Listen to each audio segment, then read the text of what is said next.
बिस्मिल्लाहिर्रहमानिर्रहीम। Dear student, आज जो हम टॉपिक पढ़ेंगे वो हमारे पास है कीमियोऑस्मोसिस। कीमियोऑस्मोसिस एक इम्पॉर्टेंट प्रोसेस है जो कि इन्वॉल्व है in the generation of ATP.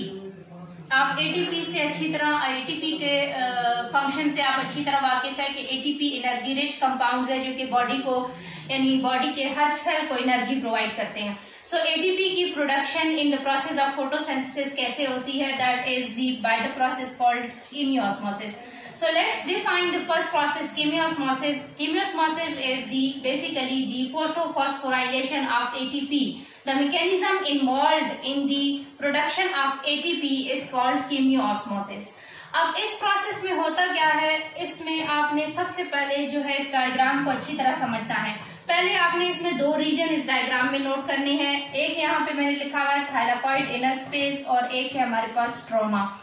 अब स्ट्रोमा और थाइलाकॉइड इनर स्पेस के बीच में मैंने ये मेम्ब्रेन बनाई हुई है। ये हमारे पास मेम्ब्रेन है थाइलाकॉइड मेम्ब्रेन। कौन सी मेम्ब्रेन है? Thylakoid membrane. अगर आपको स्ट्रक्चर ऑफ क्लोरोप्लास्ट याद है तो आपको ये रीजन बहुत अच्छी तरह समझ आएंगे। तो थाइलाकॉइड मेम्ब्रेन जो है उसमें ये सारा प्रोसेस हो रहा है, जिसमें ये आपको मैंने पहले ही बताया है फोटोसिस्टम्स यहाँ पे मौजूद है, इलेक्ट्रॉन ट्रांसपोर्ट चेन भी है, उस तरफ हमारे पास एक एंजाइम भी है। अब सबसे पहले क्या होता है कि जिस वक्त फोटोसिस्टम 2 लाइट एब्जॉर्ब करता है तो एक्साइटेड इलेक्ट्रॉन इस फोटोसिस्टम को लीव करते हैं। ये प्रोसेस मैं आपको ऑलरेडी समझा चुकी हूँ। अब यहाँ पे जो इलेक्ट्रॉन्स जब इस इलेक्ट्रॉन ट्रांसपोर्ट चेन में से गुजरते हैं, जो कि हमने पढ़ा था कि इसमें कौन कौन से कंपाउंड्स इन्वॉल्व हैं, उसमें एक सबसे इंपॉर्टेंट कंपाउंड है साइटोक्रोम कॉम्प्लेक्स। साइटोक्रोम कॉम्प्लेक्स एक ऐसा कंपाउंड है जो दो काम करता है। सिर्फ ये नहीं कि वो इलेक्ट्रॉन को कैरी कर रहा है, बल्कि इसके साथ साथ उसका एक और काम ये है कि वो स्ट्रोमा से प्रोटॉन्स को थाइलाकॉइड इनर स्पेस की तरफ भी लाता है। यानी the another function of cytochrome complex is that it transport the H positive ions. यहाँ पे H पॉजिटिव आयंस जो है वो लिखेंगे हम, H पॉजिटिव आयंस यानी कि protons to thylakoid inner space. So यहाँ पे आपको बहुत सारे H पॉजिटिव आयन नजर आ रहे हैं थाइलाकॉइड इनर स्पेस के अंदर। When from the stroma H positive ions या protons pumps from the stroma to the thylakoid inner space by the cytochrome complex, then what happened? Proton gradient exists in this thylakoid inner space. When proton gradient exists, यानी proton का number जब यहाँ पे ज्यादा हो जाता है thylakoid inner space में, as a result they activate the enzyme present in this membrane. This enzyme is called ATP synthase enzyme. साथ साथ आप वो साइड पे जो मैंने लिखे हुए हैं पॉइंट्स फॉर्म में, वो भी आप देखें। उसमें सबसे पहले मैंने लिखा हुआ है कि डेफिनेशन लिखी हुई है कीमियोऑस्मोसिस की।